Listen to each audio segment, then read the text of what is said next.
guys I was going to do my oil feed line. I showcased it and my turbo drain, but I didn't quite show the feed. So I ended up going with a sandwich plate.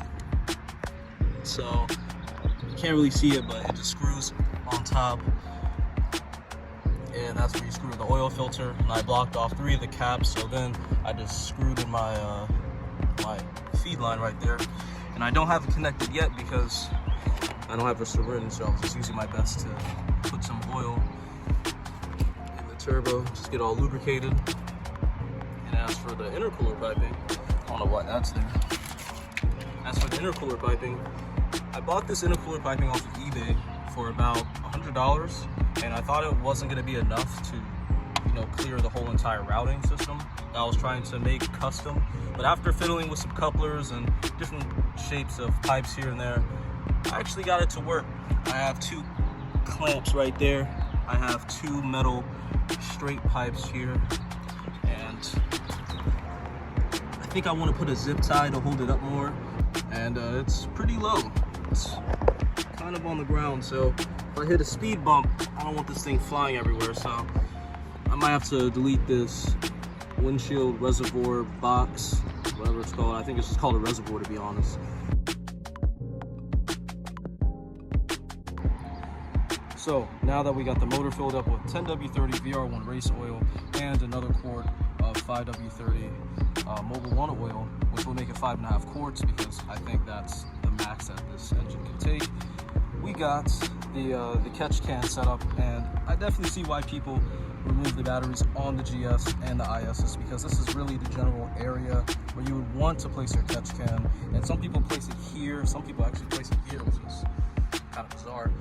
But this is not the final product, so if you're wondering why all this mess is here, it's just in case when I start the car, I don't want any of the oil coming out from any of these parts here underneath these ports. So I just have the catch can just sitting right there. That might actually be the best position I could probably place this in. It's going to be an absolute pain whenever I try to take off the oil filter over there, so I might try to readjust it, but it's more likely going to be in this general area as shown here. As for my lines that I have going from my PCV, I took off the original PCV port that goes here, place it with a 10AN, and there's actually like a male to female connector that goes there.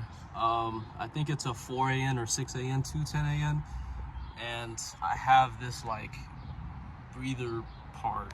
It's supposed to go on top of here, but you can actually set it up 1 of 2 ways. So have that set up. So now when I prime the turbo, I put some oil in the turbo, spun the shaft around a bit so I can get some of the bearings inside lubed up, and you can make sure that everything is lubricated inside so we don't burn up anything when it comes to the initial startup of the turbo and the motor itself, because I don't want to start this car up and the motor is, or not the motor, the turbo is just messed up. I went ahead and removed 2 EFI fuses. There's one here that's 25 for the GSs, if you guys want to know. So 25 fuse here, and there's a bigger fuse that goes here.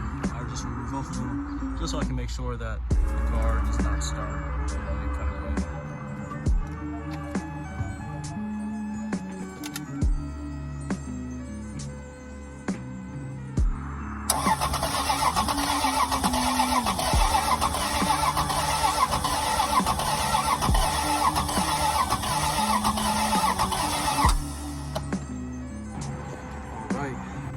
After about cranking the car for 10 seconds, 4 times each time, we got some oil built up in this bottle here, which is super exciting because I know that we're getting oil through the line. So I can now go ahead and attach my feed line to my turbo.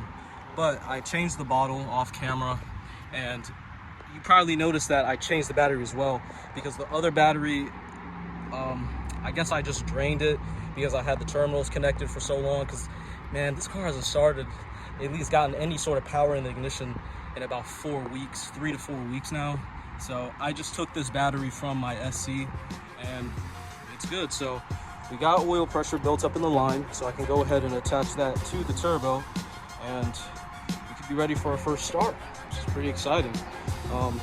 I'm probably gonna start it first without the downpipe off, which is probably not a good idea, but I'm only gonna let it run for like a few seconds. But should be good though. So without further ado, let me see if we can get ready for the first start.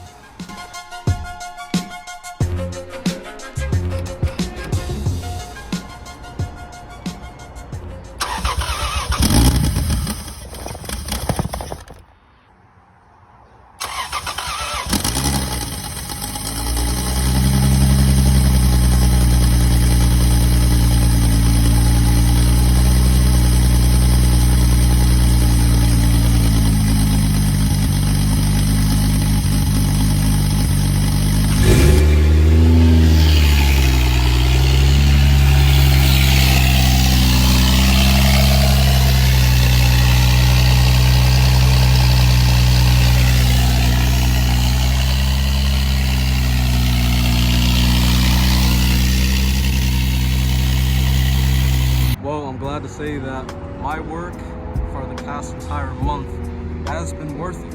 Every single waking moment I had, especially getting off of work and immediately wrenching on this car, has all been an experience worth learning and going through. The car moves under its own power. I'm just monitoring everything that's going on under here because I took off the turbo blanket, but it's really smoking a lot, and I guess that has to do with the heat wrap burning off.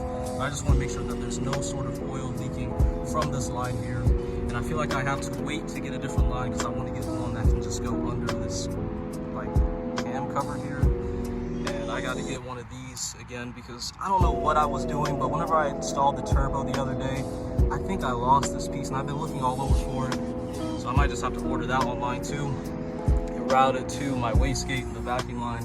So unfortunately I cannot drive this car yet. I'm super pumped to drive it though, but just got to do some more R&D testing, I guess.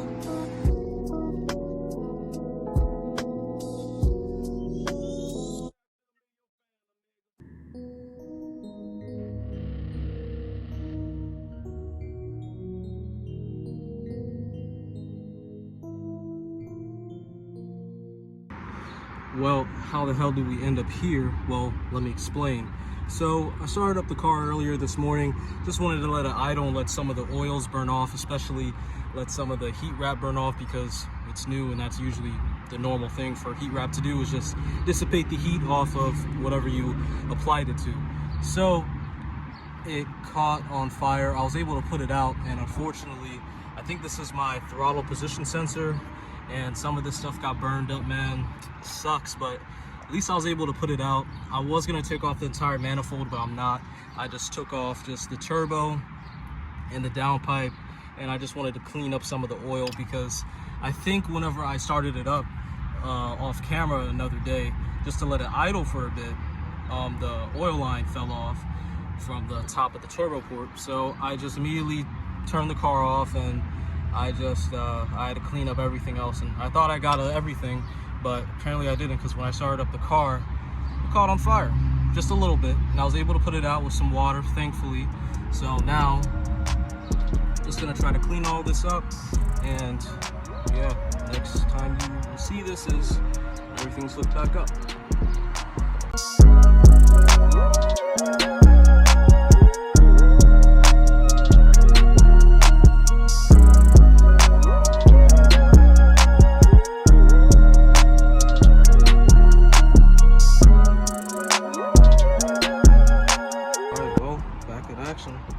Just about to get the oil built up in the line here.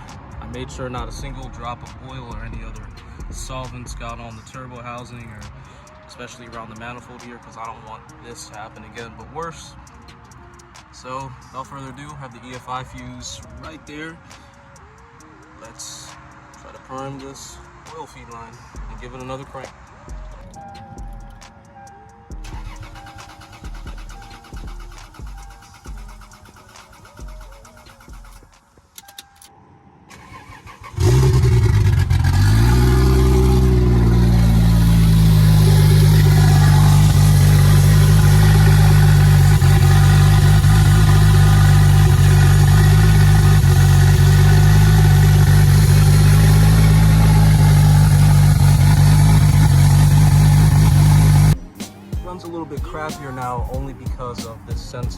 code for this sensor. So I've been really needing to get a new throttle body assembly in general, at least to me, because I don't really like how this old one looks.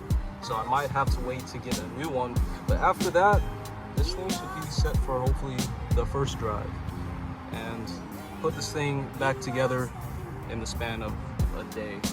So that's how easy it is when you have the knowledge to take this thing off and put it back together, even though I didn't take off the manifold, but you know what I mean. But I've been super excited for this whole entire journey and process of taking this car from NA to NAT. And sometimes you just gotta do a little bit more testing before you take it out on the road. So supposedly I drove it around the block and it caught on fire, and I wasn't able to catch it in time. So I probably wouldn't even have this car. And if I did, well, a lot more damage and carnage would have ensued. But on that note, I will catch you guys in the next one, hopefully for the first drive of my NAT GS300.